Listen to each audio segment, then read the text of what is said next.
Good day everyone! We're going to make chocolate REVEL bars.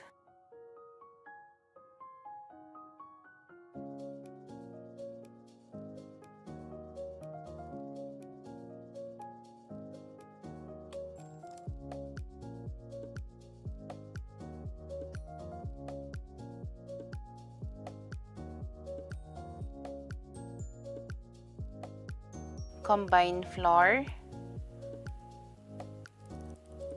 oatmeal,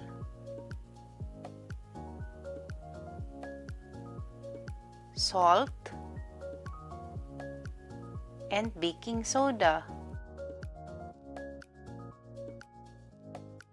Pwede rin po kayong gumamit ng quick cooking oats or rolled oats instead of instant oatmeal.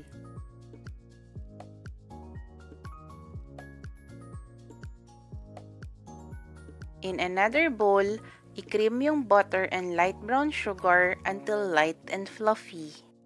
Pwede rin pong gumamit ng unpacked brown sugar instead of light brown sugar.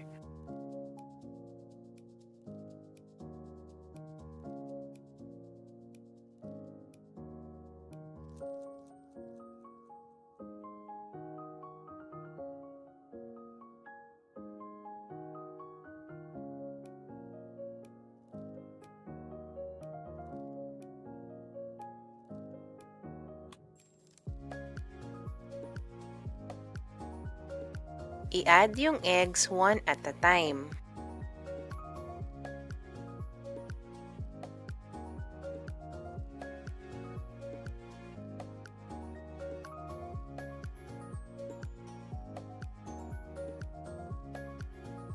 And vanilla.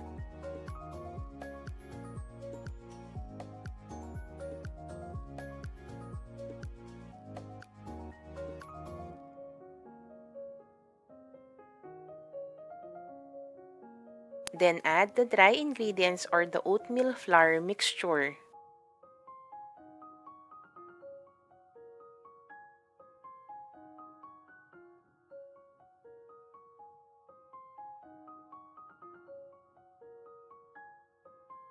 I-mix until well combined.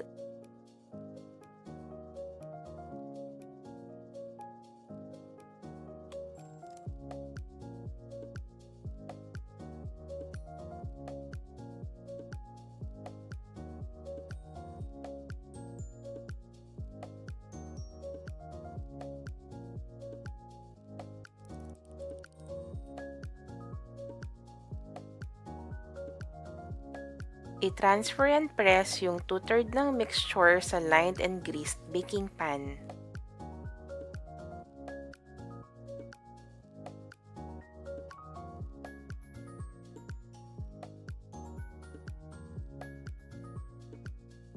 I-reserve yung remaining 1/3 ng mixture for the toppings.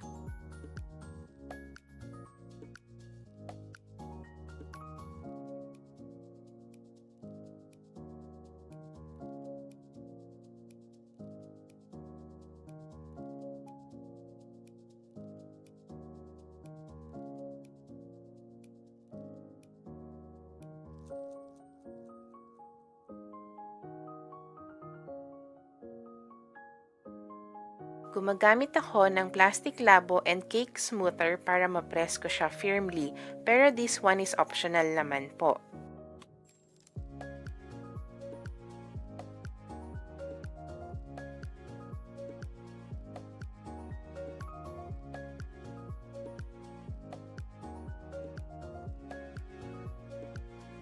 Then set aside.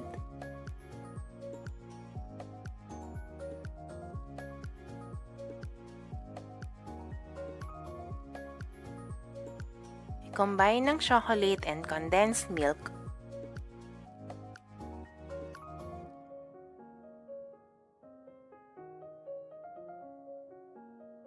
Melt sa microwave, stirring every 20 seconds hanggang sa maging fully melted na yung chocolate. Or i-melt sa double boiler. I-make sure na hindi didikit yung ilalim ng bowl sa hot water.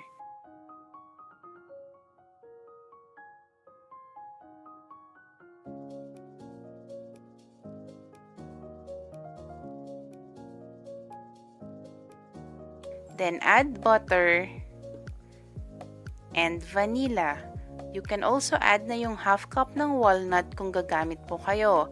I prefer mine na wala pong walnuts.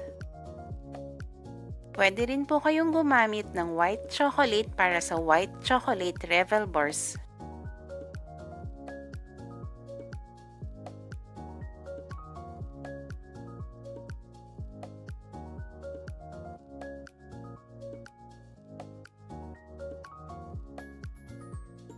And then i-spread evenly yung chocolate mixture sa top ng oatmeal mixture.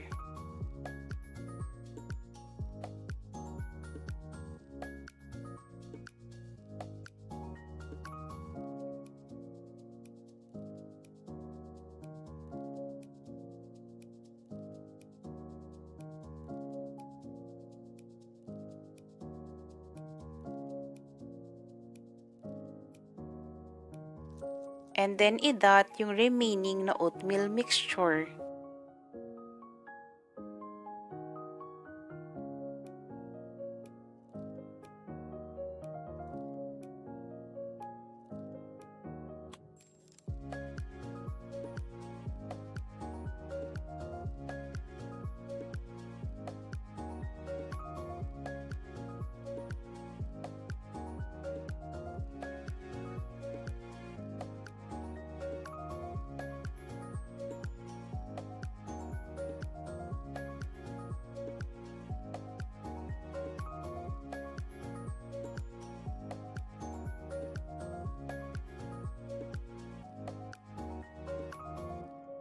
Bake in a preheated oven at 300 degree Fahrenheit for 35 minutes or until done. Yung oatmeal mixture should be lightly browned, tapos yung chocolate mixture is dry yung labas pero soft pa yung inside. I-cool completely before siya i-slice into bars and mas better po kung iiwanan nyo siya overnight.